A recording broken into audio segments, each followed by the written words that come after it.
Bem-vindos a mais uma aula do segundo módulo do curso de Filosofia Tomista, Introdução à Filosofia.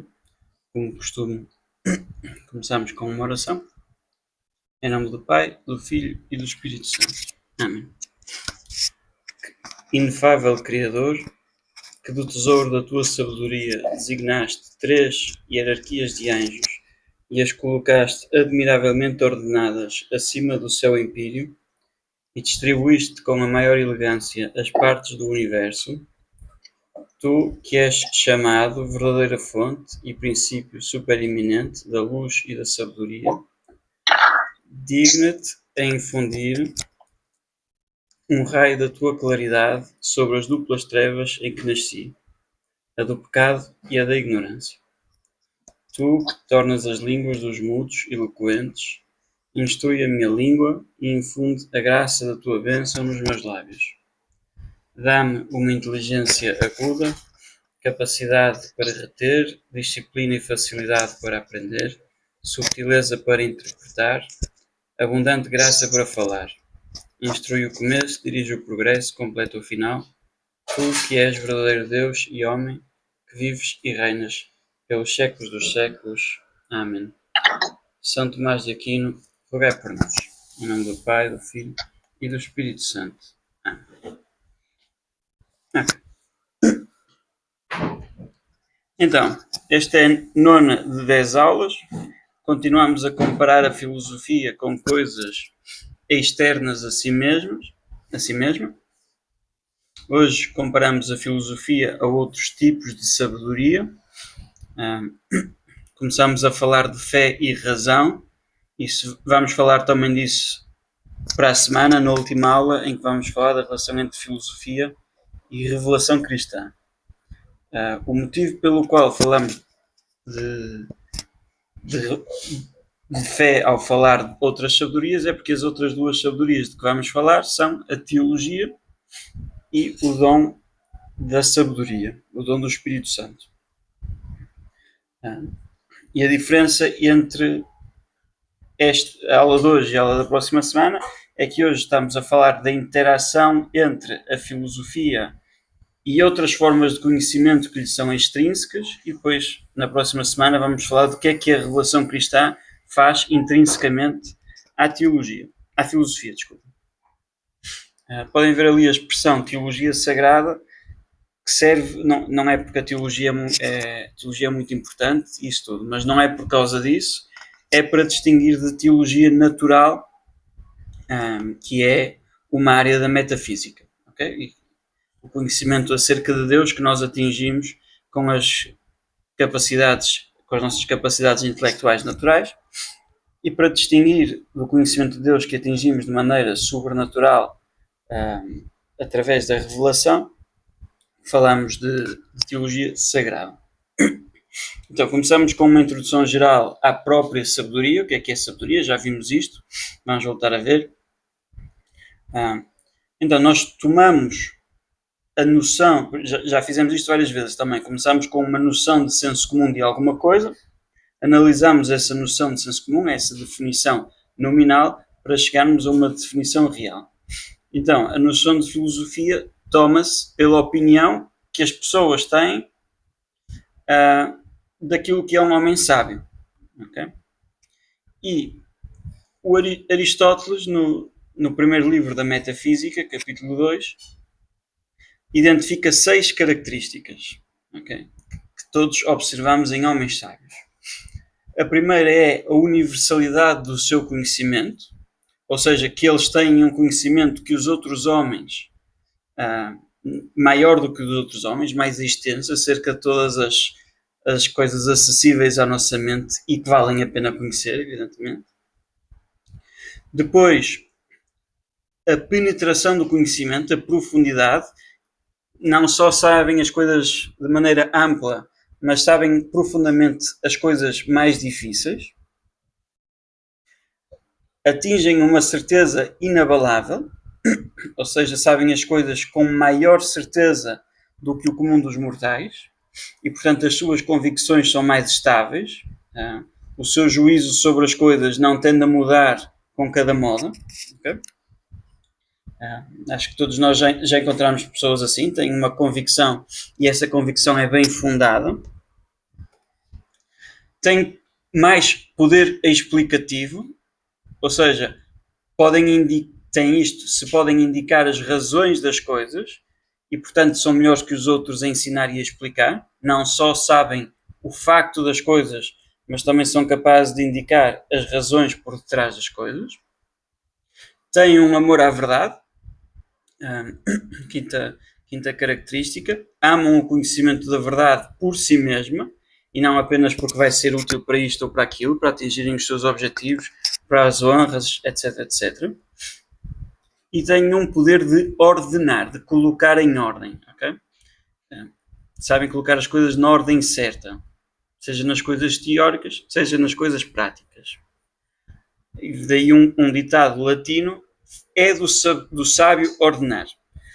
Sapientis est ordinare. Agora, o que vamos fazer é examinar estas 6 características e depois o que houver no homem que causa estas características, isso é que é a sabedoria. Okay?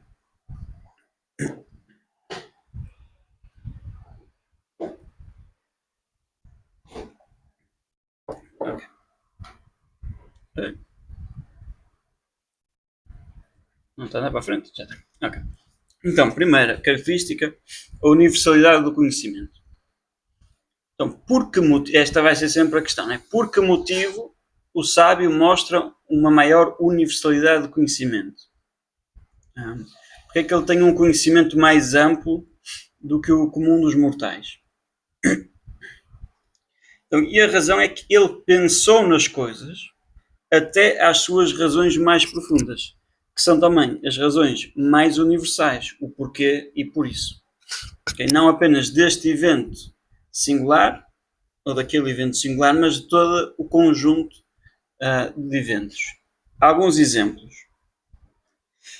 Ele sabe não apenas que a Sra. Brown, portanto, os exemplos são tirados do padre Woodbury, e portanto as pessoas têm nomes de língua inglesa. O homem sábio sabe não apenas que a senhora ama a sua filha, mas sabe também o porquê de todas as mães estarem inclinadas a amar os seus filhos.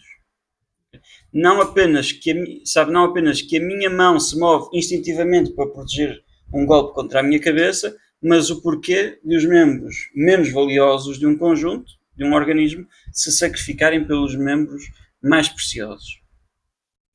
Sabe apenas que o Sr. White, não apenas que ele deve obedecer às leis, mas sabe o valor próprio das leis, a razão pela qual todo o cidadão deve obedecer às leis. E sabe de onde é que as leis vêm, de onde é que as leis obtêm o seu valor. Sabe não apenas alguma razão particular pela qual o Estado deve governar para benefício do Sr. Green, do Sr. Verde, mas sabe a razão universal pela qual o Estado em geral deve governar para benefício de todos os cidadãos. Sabe não apenas que o homem fala e o macaco não, mas sabe a natureza das raízes profundas que o discurso tem no intelecto e na imaterialidade. E, portanto, sabe que o homem tem uma alma imaterial e que o macaco não tem. Sabe não apenas que esta ou aquela mudança acontece no universo, mas sabe o porquê último de toda a mudança e sabe quão profundas são essas mudanças e qual é que é o fim natural dessas mudanças.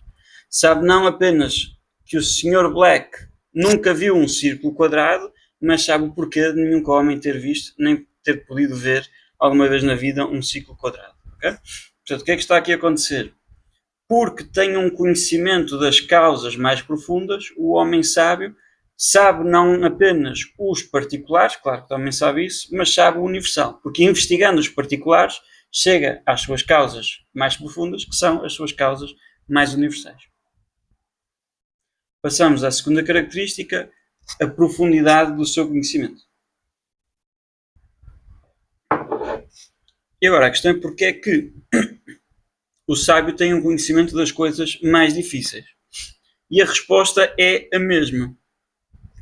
E spoiler, vai ser sempre a mesma, porque o homem sábio pensou nas coisas até às suas derradeiras razões. E as coisas mais difíceis são precisamente aquelas que requerem um conhecimento das suas causas e razões. Pois o nosso conhecimento começa com o que vemos, ouvimos e sentimos, com os sentidos. Os factos são facilmente observáveis, explicações superficiais são fáceis. A dificuldade surge e cresce quando tentamos ir para além dos factos e das soluções próximas até à explicação que as elucida. Terceira característica, porque é que o homem, o sábio, tem uma certeza inabalável? Por que razão tem uma certeza mais firme no seu conhecimento? Por que razão as suas convicções são mais inabaláveis do que as persuasões do comum dos homens? Por que razão ele tem convicções enquanto os outros têm só opiniões? Porque, conhecendo as derradeiras razões das coisas, ele não está apenas consciente de que as coisas são como são, mas de que elas têm de ser assim. Okay? E do porquê delas têm de ser assim. Já não está só a receber os dados dos sentidos e a reconhecer que a coisa é assim, mas investigando as coisas até às suas causas, compreende as causas e, portanto, percebe que os efeitos vão ter de ser esses. O seu conhecimento está fundado em princípios necessários, okay? Está ancorado em leis inevitáveis. Tem padrões fixos, evidentes, pelos quais julga as modas do pensamento do momento de cada época. Portanto, nós podemos dizer que ele julga com segurança que ele permanece como rocha firme contra todos os ventos e tempestades. Porquê? Porque contemplou as causas, as coisas vêm das causas e, portanto, ele conhece os efeitos antes mesmo deles acontecerem. E, portanto, pode estar convicto daquilo que está a acontecer. Porque é que ele tem mais poder explicativo? Porque é que ele é melhor a ensinar os outros? Porque é que ele é capaz de colocar o seu dedo nas causas das coisas? Porque pensou nos factos, dos factos às causas. Okay? Não é que ele tenha um acesso que nós não temos sobrenatural às causas. É que ele viu os efeitos, as coisas e investigou-os até às causas. Até às razões que explicam a existência, a natureza e as características.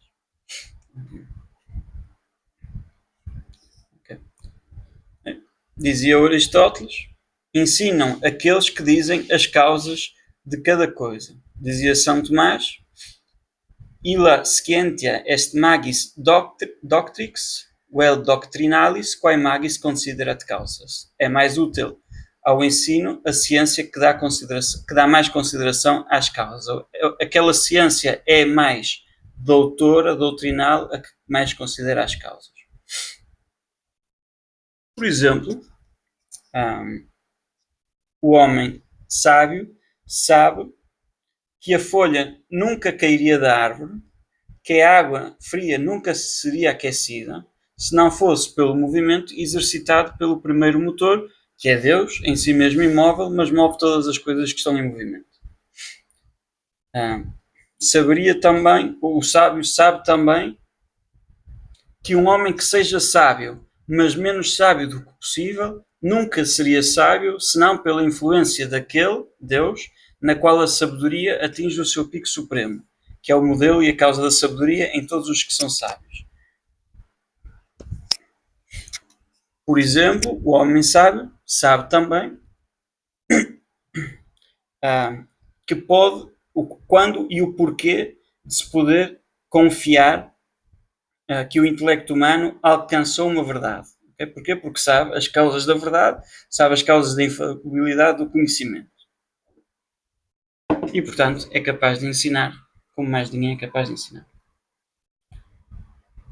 E tem um amor à verdade, quinta característica. Okay? E agora a questão, mais uma vez, por que razão é que o sábio ama o conhecimento da verdade por si mesmo e não meramente porque vai ganhar alguma reputação ou vai ganhar algum dinheiro, que hoje em dia não vai ganhar muito, ou pelo poder que o conhecimento traz consigo. Porque, conhecendo as derradeiras causas das coisas, sabe que as coisas são autojustificadas como objetos de desejo e de que modo se devem preferir às coisas que são desejáveis apenas pela sua relação com algo a que conduzem. E por isso é que nós costumamos dizer, um bocado na brincadeira, um bocado a sério, que o inútil é melhor do que o útil. Okay? Em que sentido? O útil é bom porque serve para outra coisa qualquer, o inútil é bom em si mesmo.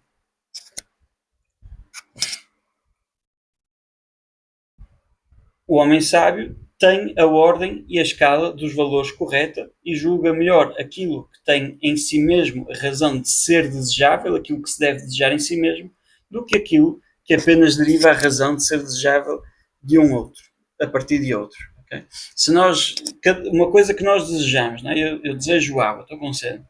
Se nós fizermos a pergunta das crianças, chata,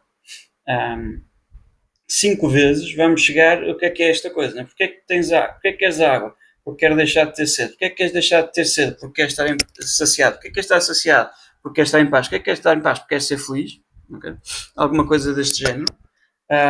Numas 5 iterações nós chegamos àquela coisa que é boa em si mesma e pela qual nós desejamos as outras coisas. E o sábio percebe que a verdade é uma destas coisas que é desejável em si mesmo. Não apenas porque a sabedoria pode ser um meio de assegurar um bom salário como professor, diz o padre Woodbury no seu manual. Eu acho que a sabedoria não é um meio para assegurar um bom salário como professor, mas isso são episódios de outras novelas. Por fim, poder de ordenar. O sábio tem um poder de ordenar. Diz São Tomás, é próprio do sábio ordenar. Ele diz isso no início da Suma contra os Gentios. Então, por que razão, outra vez, é que o sábio é melhor que os outros a colocar as coisas na sua justa ordem, a subordinar o inferior ou o inferior ao superior? A minha mão estava ao contrário. Porque, conhecendo as causas e as razões das coisas, ele adquire o justo sentido da proporção e do valor. Adquire o justo sentido da proporção e do valor, compreende a ordem e a harmonia da realidade. A ordem é a marca da inteligência e quanto mais desenvolvida for a inteligência, mais perfeita a ordem que é impressa no pensamento. E todos nós temos esta experiência quando estamos a aprender alguma coisa. O professor está a dizer coisas e nós estamos a tentar colocar numa caixinha qualquer na nossa cabeça, em ordem com aquilo que nós já sabemos. Estamos a tentar pôr a coisa no seu justo lugar. Porque pertence à ordem, a ordem é a marca da inteligência. É apenas pelo entendimento e não pelos sentidos que a ordem é apreendida e, portanto, é quem leva o seu conhecimento o mais além dos limites do sensível para a região do inteligível, do domínio da inteligência. Quem faz isso compreende melhor a ordem das coisas. Portanto, o sábio sabe bem que a capacidade do homem para atingir o seu fim, ou seja, a bondade moral, é esse o fim do homem, o fim natural, o fim sobrenatural é contemplar Deus face a face. O sábio sabe, porque o sábio sabe bem que a capacidade do homem para atingir o seu fim nunca deve ser subordinada nem sacrificada em prol da sua capacidade de organizar corridas, ou jogar futebol, ou escrever textos sensacionalistas no jornal, ou adquirir uma fonte de rendimento luxuosa, ou engrandecer o Estado. Okay? O sábio sabe isto, sabe a ordem de valores. O sábio sabe, por exemplo, que há valores pessoais no homem que nunca devem ser lesados pela prosperidade da sociedade. Porquê? Porque sabe a ordem das coisas. O sábio sabe que uma sociedade de cidadãos virtuosos a viver em condições humildes é preferível a uma nação de libertinos e rebeldes a praticar ciência e grandes artes vivendo no meio do conforto e do prazer. O sábio sabe que a integridade moral é preferível à riqueza, à ciência e à arte e à sabedoria. O sábio também sabe isso. O sábio sabe que o camponês justo é um homem melhor e uma maior mais-valia para a sociedade do que o expert e entretido escritor de porcaria, ou do que o professor erudito que mina os fundamentos da moralidade. O sábio sabe que a mãe, dona de casa, a criar uma família saudável, é muito preferível a uma dama de sociedade que conhece toda a gente que vale a pena conhecer, que se apresenta com elegância nos bailes, que gosta de beber coquetéis e sair-se com tiradas inteligentes. O sábio sabe que a felicidade do homem neste mundo e no próximo implica a sua liberdade como cidadão, que esta liberdade vale muito mais do que o esforço, vale muito mais o esforço e dificuldades de um conflito do que a vida confortável de bem-estar, materialidade e diversão mental. Okay? O sábio sabe estas coisas todas. Eu acho que a maioria delas vocês também sabem, portanto é um sinal de sabedoria, não é? Que por viver numa vida de contemplação, de procura da verdade, procurar conhecer as causas mais profundas, e a causa mais profunda é Deus. Por isso é que já vamos falar da teologia e do dom da sabedoria do Espírito Santo como tipos de sabedoria, que é diferente da sabedoria filosófica. Por essa contemplação da causa primeira, o homem aprende, fica sábio e aprende a ordenar as coisas, a pôr as coisas no seu justo lugar. E estas coisas, para nós, são todas óbvias. Okay? Acho que ninguém duvida de que é melhor viver em condições económicas humildes e ser virtuoso do que ser rico, mas ser libertino, okay? Do que ser um rebelde, do que não ter padrões morais. Para nós é óbvio, e se calhar todos nós conhecemos pessoas para quem não é óbvio. Porquê? Porque essas pessoas não têm o hábito de contemplar as causas últimas das coisas. E, portanto, tendo acreditado no Aristóteles, né, primeiro, que estas são as 6 características que nós encontramos nos sábios, e tendo analisado o porquê deles terem essa característica, chegamos a estas noção de sabedoria, não é? Enumeradas as características de um homem sábio, a sabedoria é aquilo que há nele que é a raiz dessas características. Cada uma destas características, como nós vimos, vem da mesma fonte, a compreensão das causas derradeiras e explicativas das coisas. É neste conhecimento que a sabedoria consiste. E, portanto, antes de chegar à definição, notemos que esta característica, a sabedoria, é profundamente útil, mas o seu maior bem reside não na utilidade, o seu maior bem é ser desejável em si mesmo.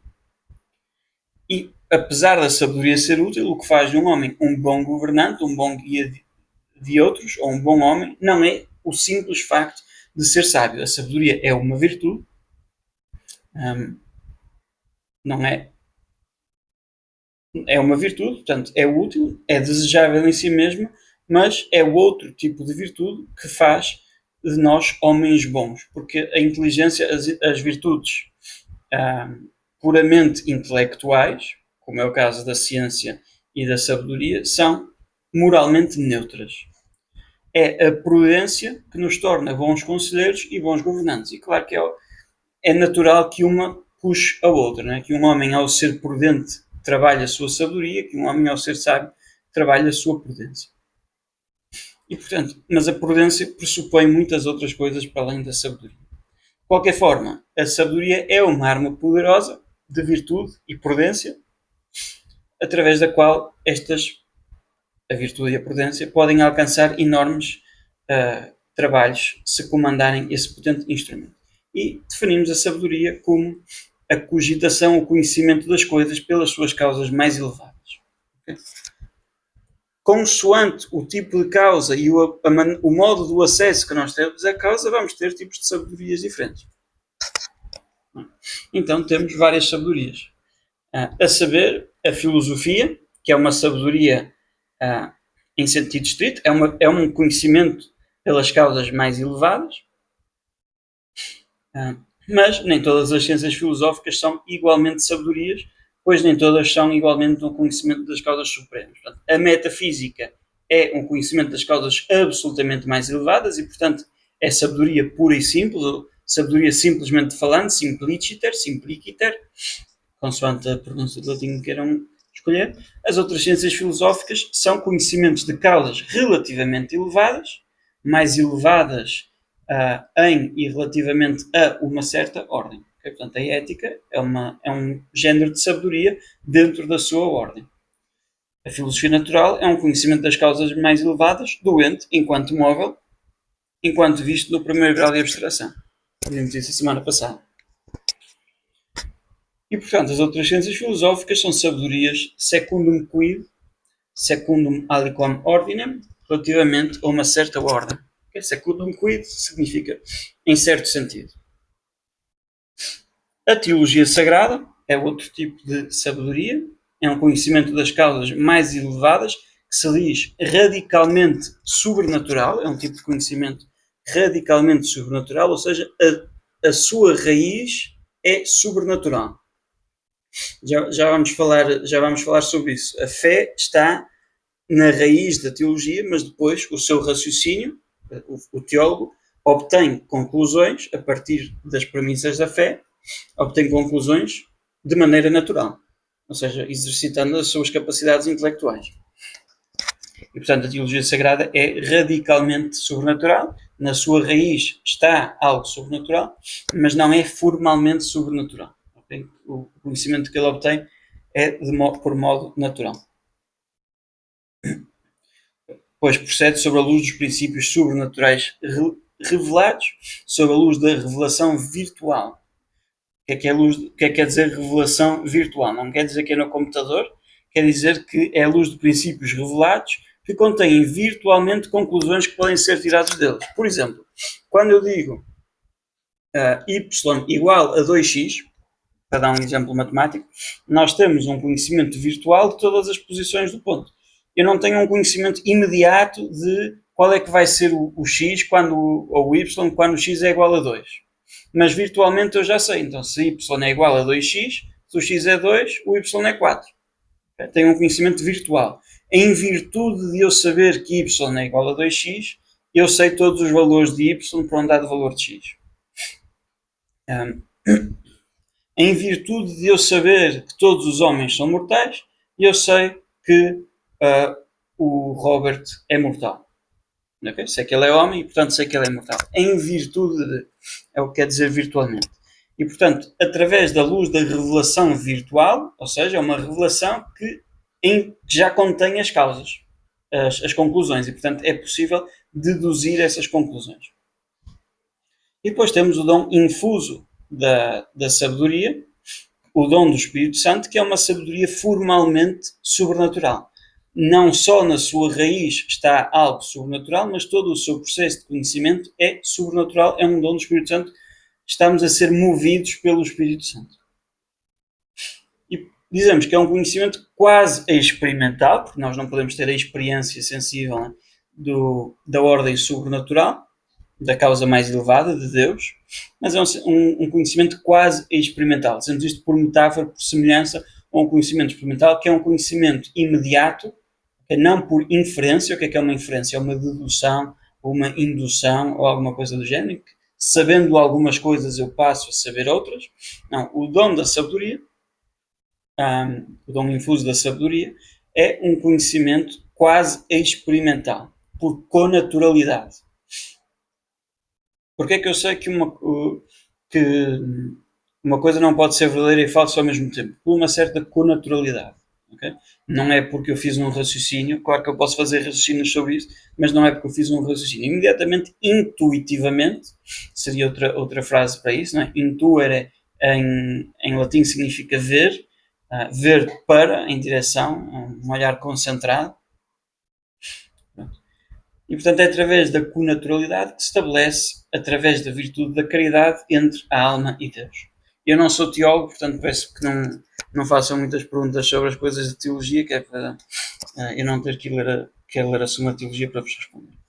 Estou a brincar convosco. Então, sobre a luz deste conhecimento por connaturalidade de Deus, da causa mais elevada, a alma conhece e julga outras coisas. Okay? Portanto, nós dizemos que isto é uma forma de sabedoria. Diz São Paulo aos Coríntios, o homem espiritual julga sobre todas as coisas. Okay. Então, eu prometi que já íamos falar sobre como é que funciona a fé. Então vamos imaginar, está ali o Joãozinho, tem a opção A e a opção B. E há várias coisas que podem acontecer. A opção A é, sei lá, o que é que o Joãozinho vai almoçar? Okay, o Joãozinho vai almoçar, está na fila do bar da escola, não sabe se vai comer uma sandes de atum, se vai comer uma sandes de frango. Então, a primeira opção, eu vou pôr aqui 3 opções. Okay? Primeira opção, o intelecto tem uma clareza sobre aquilo que deve escolher, e nesse caso o intelecto determina a vontade. O Joãozinho tem uma clareza sobre aquilo que deve comer. Ele ontem teve a ler uns estudos sobre o efeito do atum que se come em Portugal para a saúde e o efeito do frango, portanto ele tem uma clareza de que aquilo que é preferível é assados de frango e, portanto, porque ele tem essa clareza intelectual, a sua vontade é determinada. Okay? O intelecto diz à vontade, olha, está aqui, é isto que se deve desejar. E, portanto, determina a vontade. Isto é uma versão simplificada, claro que depois a vontade pode ter os seus apegos, depois as paixões também estão a falar, etc, etc, mas se não houvesse pecado original, era assim. Numa segunda situação, o intelecto não tem clareza sobre o que deve escolher e, portanto, a vontade permanece indeterminada. Vou votar no partido A ou no partido B. O partido A tem estas vantagens, mas tem esta desvantagem. O partido B tem esta vantagem, mas tem esta desvantagem. E andamos aqui para trás e para a frente sem sermos capazes de determinar a escolha. Ou o intelecto tem alguma clareza, mas tem medo da incerteza. Não tem alguma clareza, mas não tem convicção suficiente para tomar a decisão. E, portanto, a vontade fica inclinada, mas continua indeterminada. Ok? Nestes dois últimos casos, em que o intelecto não determinou a vontade, a fé pode mover a vontade. Nos outros dois casos, a vontade já foi movida pelo intelecto. Okay?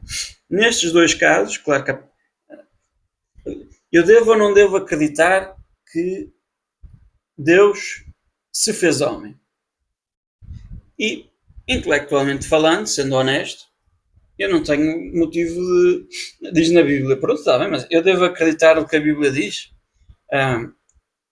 O intelecto de si não é capaz de determinar a vontade quanto a estes primeiros dados de fé. E, portanto, aí sim entra a fé que determina a vontade. A minha vontade agora já determinada. Eu aceito a Sagrada Escritura. E aceitando a Sagrada Escritura é possível demonstrar que Nosso Senhor encarnou, que Deus encarnou. Okay?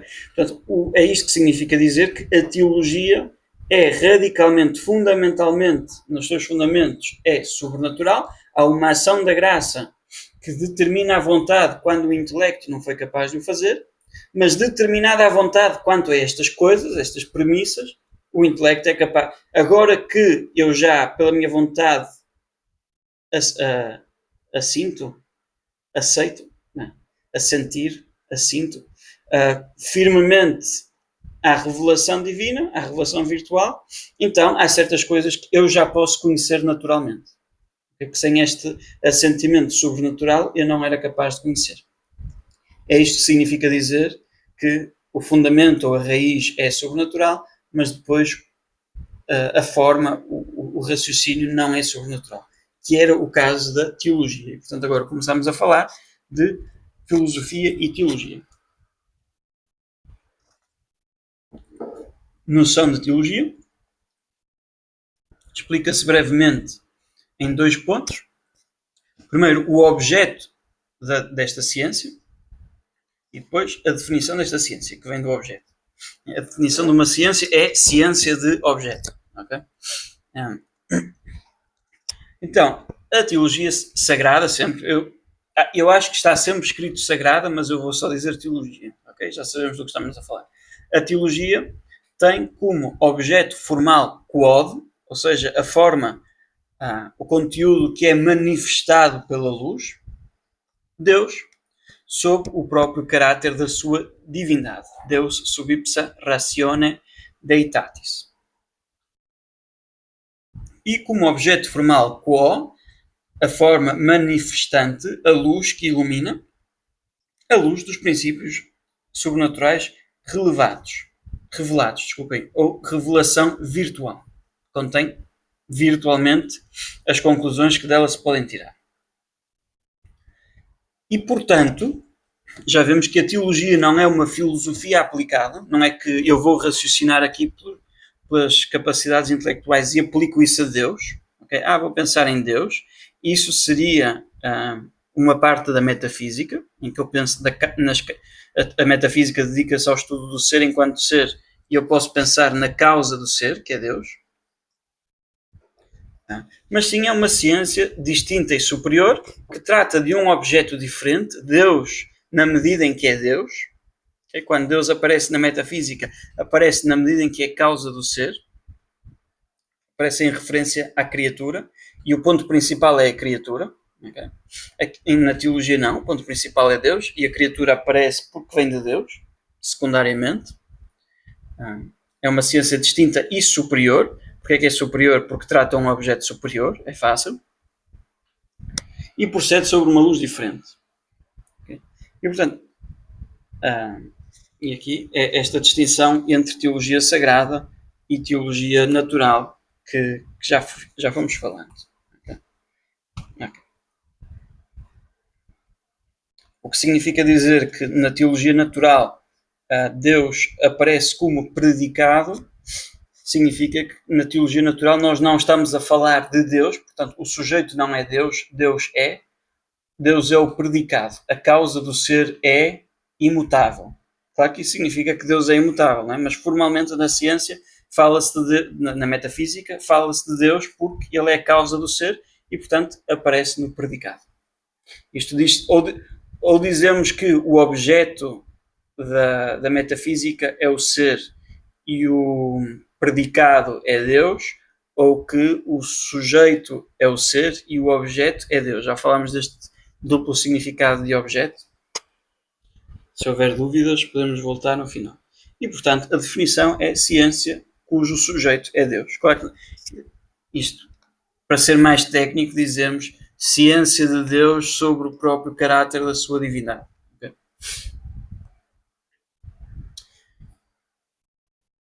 Agora, ponto número 2, a superioridade da teologia sagrada quanto à filosofia. Eu acho que hoje vai ser uma aula divertida para todos, porque eu passei as últimas aulas a dizer que uma filosofia é melhor do que tudo o resto. A filosofia é melhor que o senso comum, a filosofia é melhor do que a experiência dos sentidos, a filosofia é melhor do que as outras ciências. E agora vou baixar as orelhas e dizer que a teologia é muito melhor que a filosofia. Então, simplesmente falando, sim, a ciência considera-se simplesmente quando é considerada puramente enquanto conhecimento, ou seja, de acordo com o seu objeto tomado formalmente, e a teologia é, assim, simplesmente falando, melhor e mais elevada do que a filosofia, quanto quer à forma manifestada, quanto à forma manifestante. Okay? Portanto, a luz da revelação é melhor do que a luz da razão, e Deus é um objeto melhor do que o ser. Okay?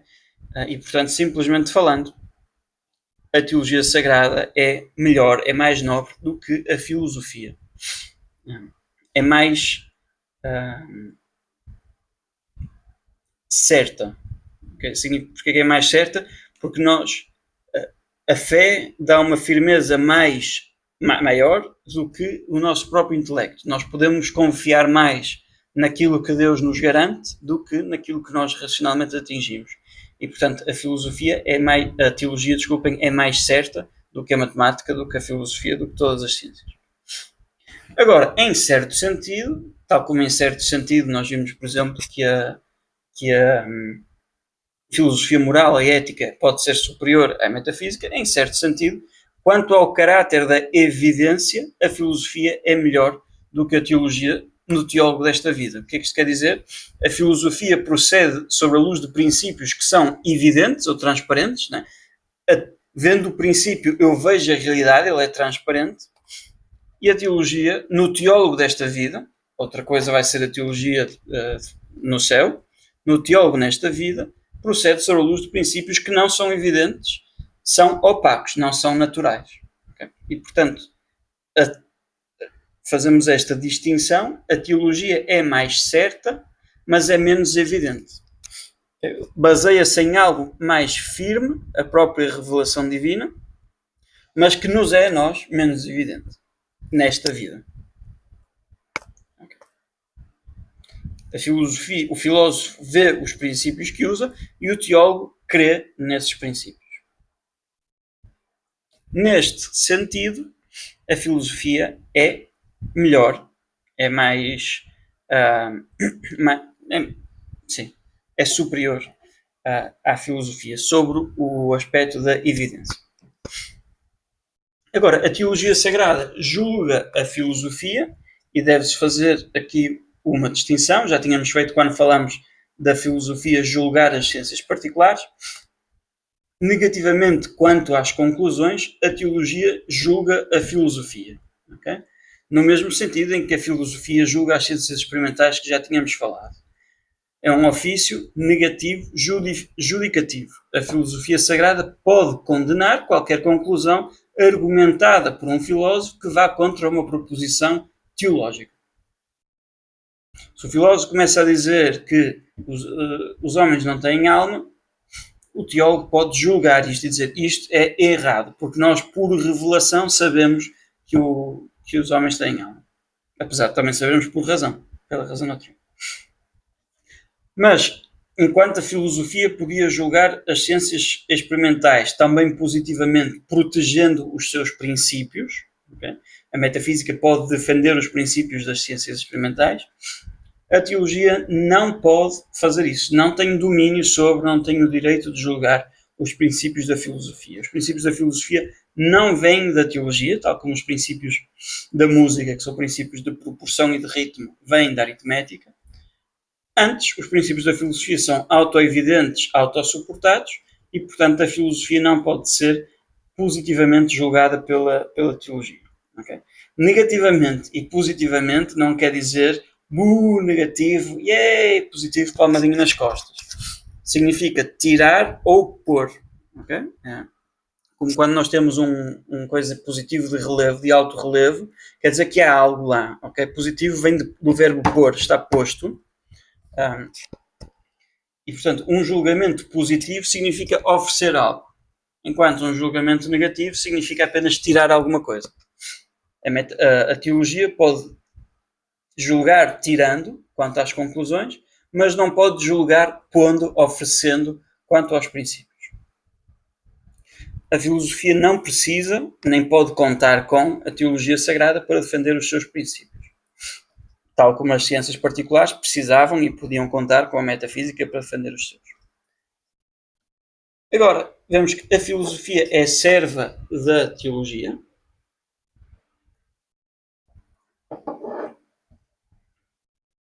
Porque a teologia usa nas suas demonstrações verdades demonstradas pela filosofia, e portanto a filosofia é chamada instrumento ou serva da teologia. E portanto, por exemplo, a Santa Sé determina que os seminaristas, antes de estudarem teologia, devem fazer um biênio, estudar filosofia durante 2 anos. Depois a Universidade Católica Portuguesa acha sempre que sabe melhor as coisas, então mistura tudo e faz uns mestrados integrados, que graças a Deus já acabou, mas vai de mal a pior. Mas a filosofia é serva, é instrumento da teologia e, portanto, também é propedêutica. Absolutamente falando, simpliciter, outra vez, a teologia é independente da filosofia. Como vimos, a filosofia deve, pela natureza das coisas, usar a experiência sensível. Quando falamos da relação entre experiência sensível e filosofia, vimos que a filosofia depende materialmente. É materialmente, porque é a matéria sobre a qual raciocina, mas depende. A teologia não depende da filosofia deste modo, é independente dela. Okay? Porém, por causa do seu estado, ou seja, do estado de teologia no teólogo desta vida, a teologia é dependente da filosofia. Depende muito mais da filosofia do que a filosofia depende das ciências experimentais ou até da experiência sensível. Não em si mesma, mas por causa do nosso estado de ignorância, não só a teologia no estado desta vida, mas no estado desta vida na condição de pós-lapsária, depois do pecado da queda original. Por causa da fraqueza do intelecto humano, a teologia precisa da filosofia por uma necessidade estrita. A razão é que o intelecto humano, nesta vida, pode entender Deus e as coisas de Deus apenas com a ajuda das analogias tomadas das criaturas. E, portanto, nós vamos ver Santo Agostinho, São Tomás nos seus Santo Hilário, quem for, nos seus tratados sobre a Trindade, a usar metáforas, analogias tomadas das criaturas, tomadas da filosofia. Nesta medida, a teologia, como acabámos de ver, não tem uma relação com a filosofia como esta tem com as ciências inferiores. O filósofo deveria usar as conclusões das ciências experimentais apenas para ilustrar os seus próprios princípios. E, portanto, a verdade do sistema metafísico não depende da verdade das conclusões científicas que usa. Mas a teologia usa as proporções filosóficas para provar as suas conclusões. E, portanto, um sistema de teologia não pode ser verdadeiro se as proposições filosóficas que usa forem falsas. O teólogo nesta vida deve, portanto, por uma necessidade estrita, ter à sua disposição uma filosofia verdadeira. E é para isso que a gente trabalha. Agora, de que maneira é que a filosofia serve? Portanto, de que maneira é que ela serve a teologia sagrada? Sobretudo de três maneiras. A teologia usa a filosofia para defender e provar as verdades que pertencem aos preâmbulos da fé. Exemplo, a verdade da existência de Deus, a verdade da possibilidade e do discernimento de milagres, a verdade de que os homens têm uma alma que sobrevive à morte, etc, etc. E assim a teologia, a parte da teologia que se chama apologética, usa a filosofia para defender os seus próprios princípios. Não porque a filosofia prova os princípios da teologia sagrada, que são revelados e, portanto, não são vistos, mas a filosofia, o que ela faz é defende e prova as condições, os pré-requisitos para nós podermos aceitar os princípios da teologia. Que Deus existe, etc, etc. Que os milagres são possíveis. Os exemplos são úteis, não é? O facto da filosofia me demonstrar que Deus existe, o facto da filosofia me demonstrar que é possível a intervenção divina na ordem natural, tudo isto, a filosofia está a defender e a provar as condições pré-requeridas para eu aceitar os princípios da teologia pela fé. Porque se não é possível Deus fazer milagres, também não é possível a revelação. 2. A teologia usa a filosofia para ganhar algum entendimento acerca dos mistérios da fé. Isto porque a teologia entende essas verdades sobrenaturais pela ajuda de metáforas tiradas das criaturas. Exemplo, a teologia usa o conceito e a doutrina filosófica de verbo mental para adquirir algum conhecimento da Trindade. Eu já aludi a isto em alguma das aulas passadas. Quando eu obtenho conhecimento da água que está dentro deste copo, o meu intelecto vai produzir um verbo, o conceito, que fica no meu intelecto, e depois quando eu agora desejo a água, também vai produzir isso, e isto foi usado pelos teólogos para adquirir conhecimento da Santíssima Trindade, de Deus que se conhece a si mesmo e produz o verbo, okay? Não produz, porque não há sequência temporal no caso da Trindade, mas não quer dizer heresias, gera o verbo desde toda a eternidade, e que agora, amando esse verbo, desses dois, do facto do Pai amar o Filho, amar o verbo, gera-se o Espírito Santo, que é o amor. Porque, portanto, a teologia usa o conceito, os conhecimentos filosóficos de antropologia, de conhecimento e evolução, para compreender melhor, para entender melhor o mistério da Santíssima Trindade. E nesse sentido, a teologia usa os conceitos preparados e elaborados pela filosofia e as condições filosóficas como um instrumento das suas demonstrações. Por fim, a teologia usa a filosofia para refutar os adversários da fé. Exemplo, a teologia mostra, por meio da teoria filosófica da quantidade, que o mistério da Eucaristia não se opõe à razão. Ou seja, de que isto já não é pão, mas ainda assim continua a ter os acidentes do pão. Okay? Teologicamente isto explica-se porque o primeiro acidente corporal é a quantidade, Deus preserva mudando a substância, preserva essa quantidade, e todos os outros acidentes subsistem na quantidade. Okay, portanto, são cenas para os próximos módulos. Mas é esta teoria filosófica que permite ao teólogo pondo o seu chapeuzinho de filósofo, demonstrar que não há oposição entre a fé e a razão no milagre, no mistério da Santíssima Eucaristia. Então, vimos que a filosofia serve a teologia, mas a filosofia também precede a teologia, serve de preâmbulo. É um pré-requisito à teologia.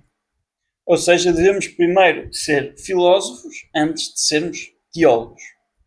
Isto porque, primeiro, uma vez que certas verdades da ordem natural, conhecíveis pelo senso comum, como a verdade da existência de Deus, são preâmbulos da fé, então o conhecimento científico ou filosófico destas verdades é um preâmbulo ao conhecimento científico da teologia sagrada.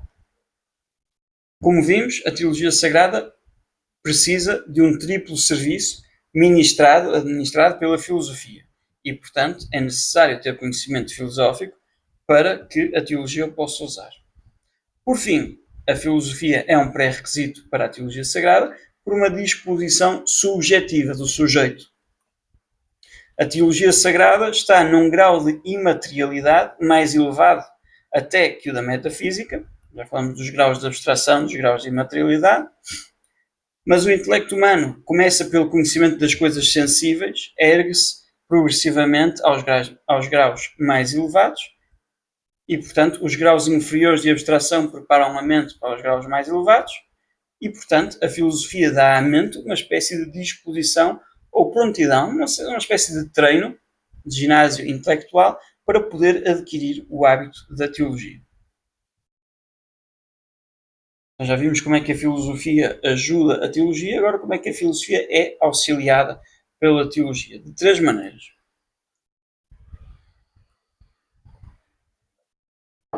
Com a ajuda da teologia, a filosofia é guardada contra os erros, protegida.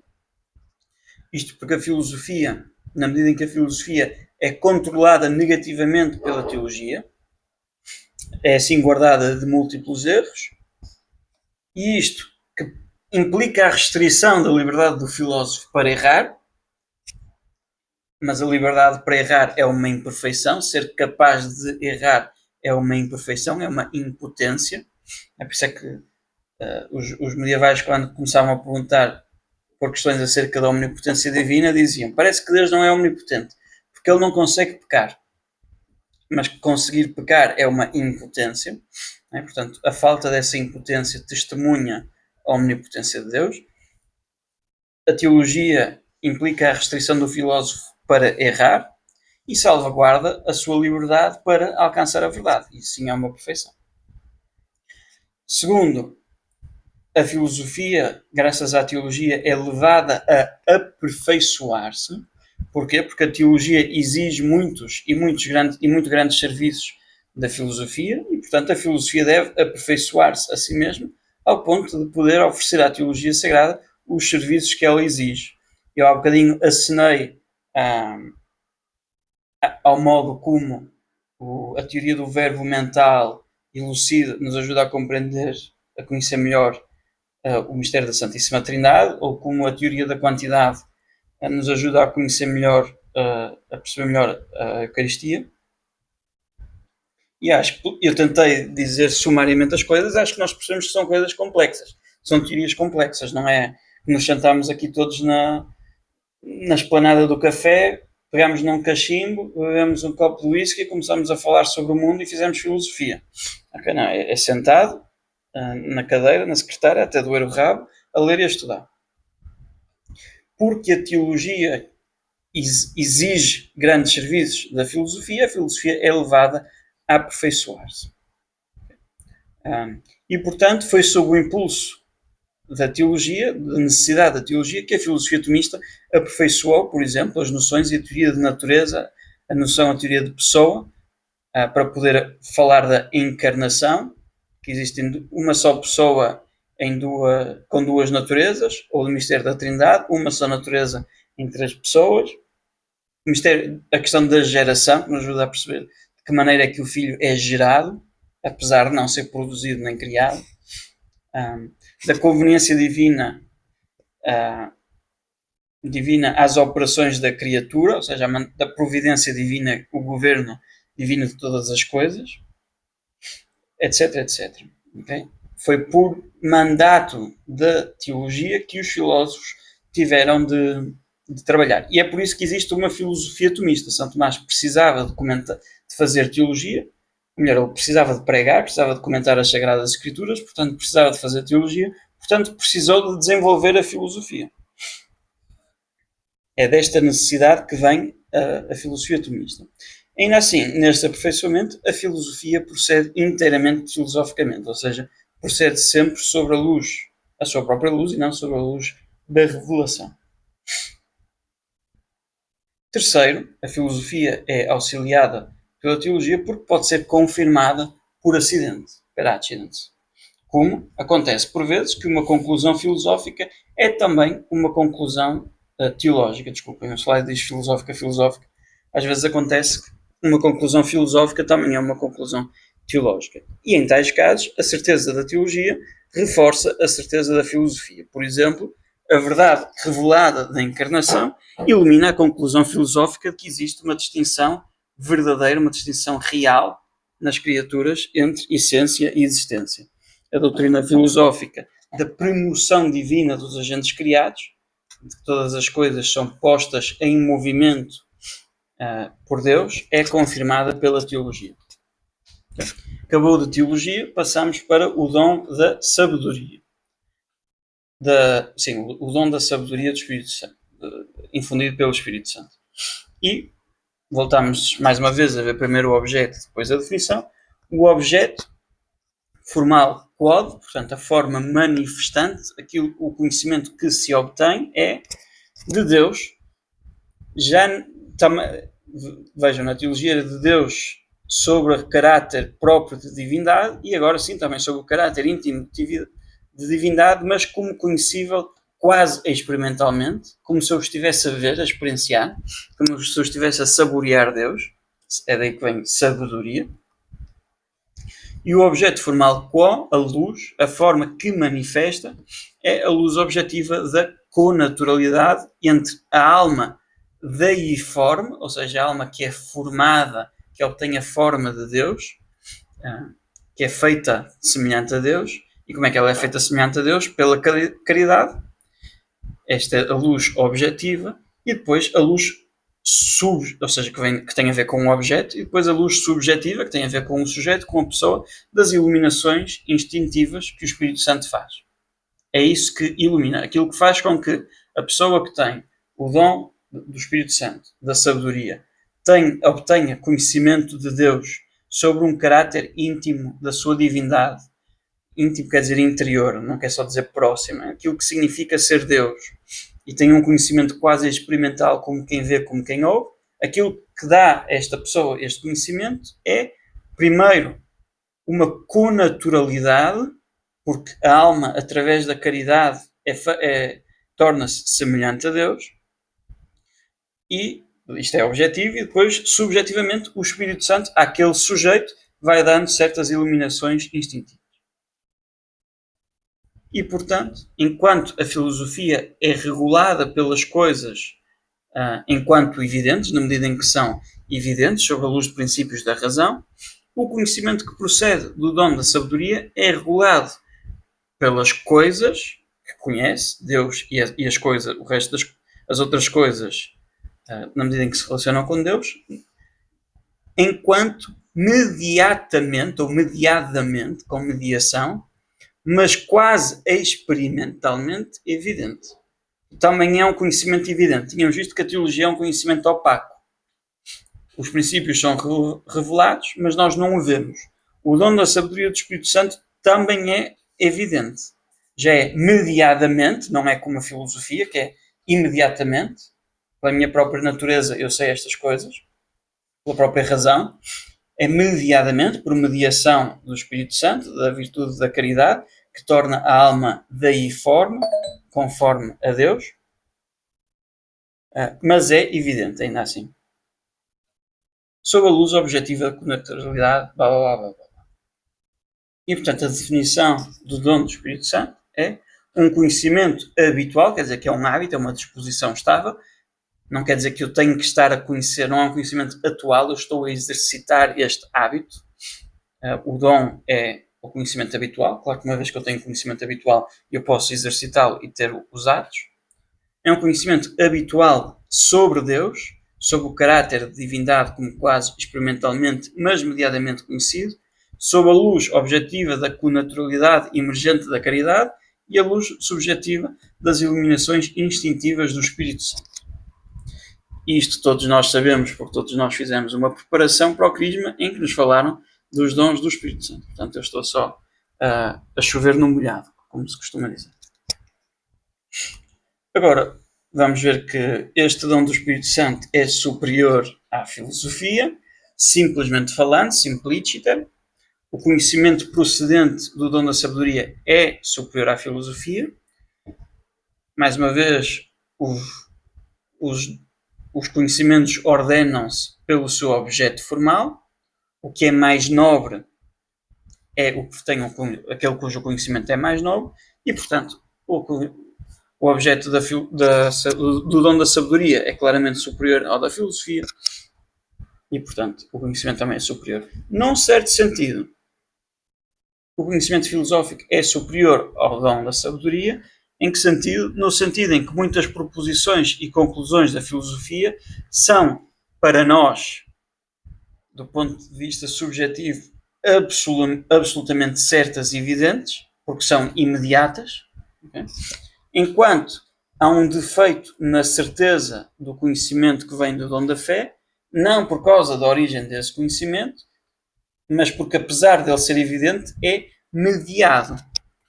E, portanto, muitas vezes, talvez até na maior parte dos casos, é para nós impossível distinguir com certeza os movimentos do amor filial, os movimentos que vêm da caridade, que são o meio do conhecimento do dom da sabedoria, e certos movimentos naturais e inspirações.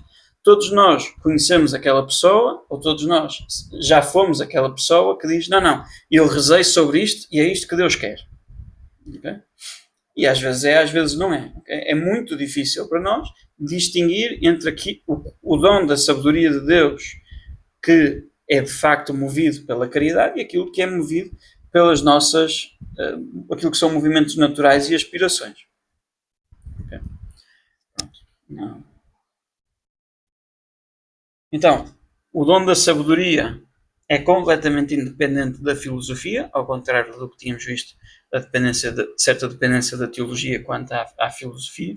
O conhecimento procedente do dom da sabedoria não tem a mesma dependência que a filosofia tem, isto porque não opera discursivamente, por inferência, por raciocínio. A teologia operava, e portanto a teologia operava e usava as conclusões da filosofia como certos princípios. Tínhamos os princípios da fé e princípios que são dados pela filosofia. Nem requer o aparato conceptual que a filosofia requer. Okay? Há bocado eu estava a falar do mistério da Eucaristia e estava a falar da quantidade e dos acidentes que subsistem no acidente da quantidade, que é feito subsistir miraculosamente, porque a substância... Tudo isto são conceitos que são filosóficos, que a teologia precisa para ter o seu conhecimento científico discursivo, e que ao dom da sabedoria não interessa nada. A Dona Gertrudes tem um conhecimento quase experimental de Deus, enquanto Deus intimamente, através da Eucaristia, e não faz ideia o que é substância e acidente, e quantidade para ela é a quantidade de batatas que vai comprar. Okay? Nem requer os serviços que a filosofia, os serviços da filosofia que a teologia requer. E, portanto, até em pessoas que, do ponto de vista da ciência, do conhecimento, através do conhecimento rigoroso e demonstrativo, são ignorantes, nesse sentido não têm esse tipo de conhecimento, o dom da sabedoria pode operar com grande perfeição, enquanto não podemos ter um teólogo cientificamente ignorante. E um sinal disto é que houve, ao longo da história da Igreja, grandes contemplativos, grandes místicos, entre pessoas sem qualquer conhecimento científico, filosófico ou teológico. Dizia Santo Ambrósio, não é na dialética que Deus quis trazer ao seu povo a salvação. Non in dialectica placuit Deo salvum facere populum sum. o que prepara per se para o conhecimento que vem do dom da sabedoria não é a filosofia nem é a teologia, mas é proximamente as virtudes teológicas da fé, da esperança e a caridade, e mais proximamente ainda a caridade, que é a vida, o princípio vital das outras virtudes teológicas, de todas as virtudes, na verdade, e que é o que torna a alma deiforme, semelhante a Deus. E o facto da alma ser deiforme, repito, é o que permite que a alma obtenha este conhecimento por connaturalidade. É completamente independente da filosofia, mas o dom da sabedoria pode auxiliar a filosofia. E isto de dois modos. Primeiro, confirmando algumas das suas conclusões. Há certas conclusões da filosofia cuja certeza pode ser reforçada pelo conhecimento ou contemplação que vem do dom da sabedoria, como também por aquele que vem do dom da ciência. Por exemplo, a filosofia ensina que a criatura é fundamentalmente dependente de Deus, e o místico, pela contemplação feita através do dom da sabedoria, por assim dizer, sente, tem este conhecimento connatural, quase experimental, sente essa dependência fundamental. E por isso, se o filósofo for ao mesmo tempo místico, filósofo e místico ou contemplativo genuíno, a sua certeza nesta verdade é reforçada. Outro exemplo, a filosofia ensina que as criaturas existem não só de Deus, era o ponto anterior, mas inteiramente para Deus. E a certeza desta verdade é semelhantemente reforçada pelo conhecimento quase experimental do dom da sabedoria. Portanto, o dom da sabedoria pode auxiliar a filosofia de duas maneiras. Primeiro, confirmando alguma das suas conclusões. Segundo, oferecendo a realização de certas verdades. Ou seja, é de capital importância para o filósofo ter o apreço correto de valores que são relativos, ou seja, dar muita importância àquilo que se deve dar muita importância, pouca importância àquilo que se deve dar pouca importância, uma realização de verdades dominantes e fecundas e uma apreciação das coisas proporcional às coisas em si mesmo, okay? E portanto nós intuímos que algo que não está bem com uma pessoa, quando para ela a coisa mais importante do mundo é quantas pernas é que tem uma formiga, okay? Que depois a pessoa seja cientista e bióloga e se dedique a estudar formigas e se dedique a estudar as pernas das formigas, nós dizemos, pronto, é o trabalho dela. E que essa pessoa se sinta fascinada, pronto. Mas que essa pessoa de facto acha que aquilo que existe de mais importante no mundo para saber são quantas pernas é que tem uma formiga, nós percebemos que esta pessoa é louca. Okay? Portanto, o dom da sabedoria ajuda o filósofo a dar maior importância a coisas que dão mais importância. É importante para o filósofo que as coisas importantes ocupem mais espaço na sua cabeça e que as coisas pequenas, coisas de pouca importância, de pouca consequência, tomem o lugar lá atrás nas traseiras. Senão, vai estar tudo no mesmo plano e a ordem do real está distorcida. Porque, na realidade, as coisas não têm todas a mesma importância. Portanto, se na mente têm todas a mesma importância, ou têm uma importância invertida, está a ser pervertida a realidade na mente do filósofo. E, portanto, a contemplação mística que procede do dom da sabedoria oferece a devida apreciação, avaliação e realização de muitas das grandes verdades que devem ser consideradas pela filosofia. Por exemplo, eu estava, há uns tempos atrás, estava a fazer um trabalho para a universidade, depois fui apresentar numa conferência sobre a quantidade de hábitos intelectuais que nós temos quando tentamos conhecer o mundo da natureza, não é? A distinção entre filosofia e ciências naturais, que nós falámos a semana passada. Isso é muito interessante, mas eu acho que ninguém tem revelações místicas sobre isso. Okay? O dom da sabedoria não fala sobre isso, porque eu posso achar isso muito interessante, mas isso não ocupa o lugar da frente, o primeiro lugar do banquete, não é aquilo que é essencial. Portanto, a contemplação mística oferece ao filósofo a devida apreciação, avaliação e realização. É o caso das duas verdades imensamente importantes, postas acima, anteriormente, que na ordem criada todas as coisas vêm de Deus e vêm para Deus.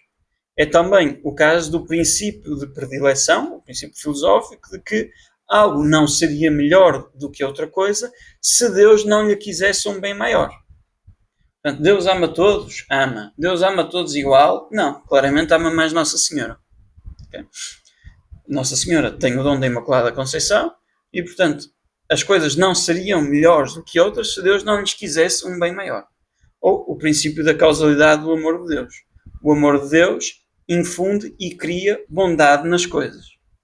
E estes princípios filosóficos e teológicos são confirmados, não só são confirmados, como se vê que são importantes, pelo facto de serem confirmados pelo dom da sabedoria. Okay? Pronto, chegamos ao fim da aula de hoje.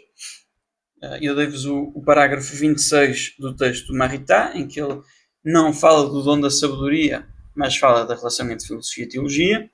Tem, como sempre, os parágrafos correspondentes no manual do Padre Woodbury e os manuais de filosofia mais existentes que podem consultar se quiserem. Recapitulando, nós vimos a própria noção de sabedoria, um conhecimento pelas causas, e depois vimos a relação entre filosofia e teologia sagrada, como é que se relacionam, como é que dependem uma da outra, como é que não dependem, qual é que é superior em que sentido, qual é que é superior em que outro sentido, como é que a filosofia pode serve e deve servir a teologia, portanto, como é que a teologia é útil e ajuda a filosofia, e coisas semelhantes sobre a relação entre a filosofia e o dom da sabedoria. Tem aqui os links úteis do costume. Se alguém quiser fazer alguma doação para ajudar a melhorar a qualidade do curso, isto é sempre bem-vindo. E agora temos um tempo para perguntas, como de costume.